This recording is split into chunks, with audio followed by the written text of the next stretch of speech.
Assalamualaikum warahmatullahi wabarakatuh. Waalaikumsalam warahmatullahi wabarakatuh. Berbahagia sekali sore hari ini bisa silaturahmi di dalam Bapak Tuan Wahyudi. Kesempatan yang luar biasa ini akan kita sharingkan bersama ya.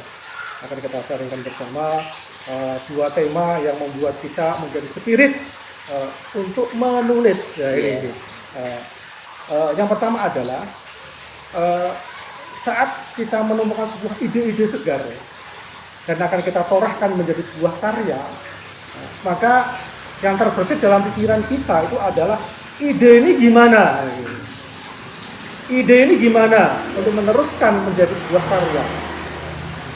Nah, maka kalau kita cermati, ide ini sebenarnya bisa mencerdaskan. Nah, ini. Terus yang kedua adalah mencerahkan. Nah, ini.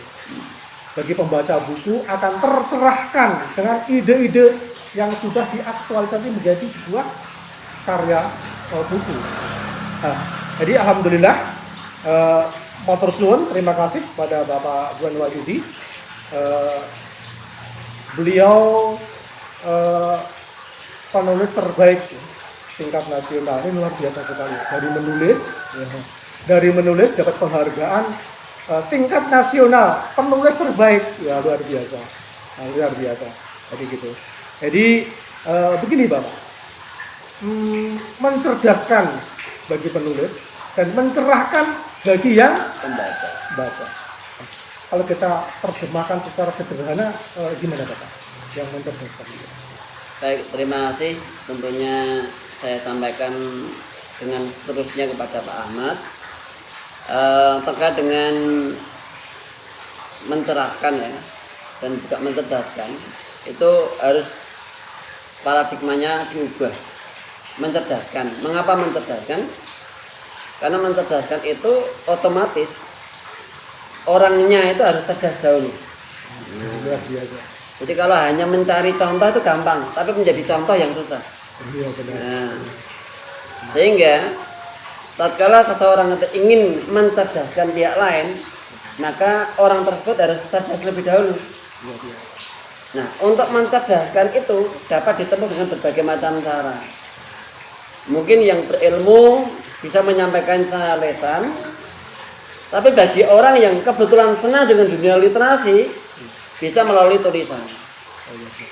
Nah, saat ini kita berbicara bagaimanakah mencerdaskan melalui tulisan. Nah, jadi seorang penulis yang baik itu sebenarnya adalah dia itu pasti pembaca yang baik, pasti. Mengapa demikian? Bagaimana mungkin seorang penulis itu bisa menghasilkan karya yang baik, sedangkan dia itu bukan pembaca yang baik? Apa yang akan ditulis? Iya benar. Nah, sehingga secara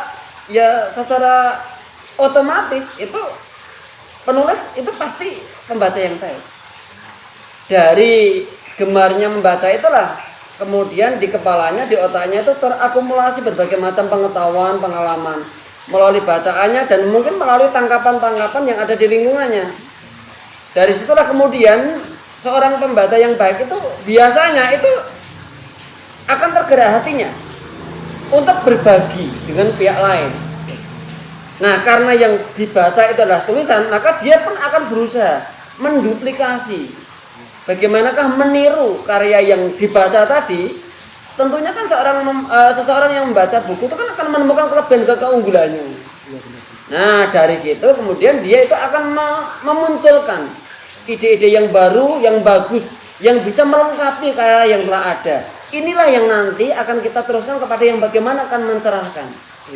Nah, dengan adanya upaya kita itu gemar membaca, secara otomatis itu tanpa terencana, tatkala kita membaca buku itu kan otomatis pengetahuan itu kan masuk secara otomatis pula.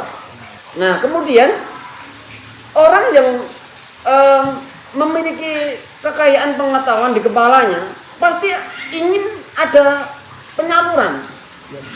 Nah, disinilah kemudian seorang pembaca yang baik itu tidak akan jauh-jauh dari kegemarannya untuk menulis. Nah, maka kemudian biasanya pembaca yang baik itu nanti juga akan menjadi penulis yang baik.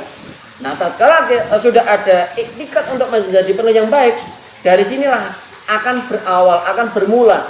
Bagaimanakah seorang penulis pemula itu memulai berkarya? Ya, ya, ya. Begitu Pak. Iya benar.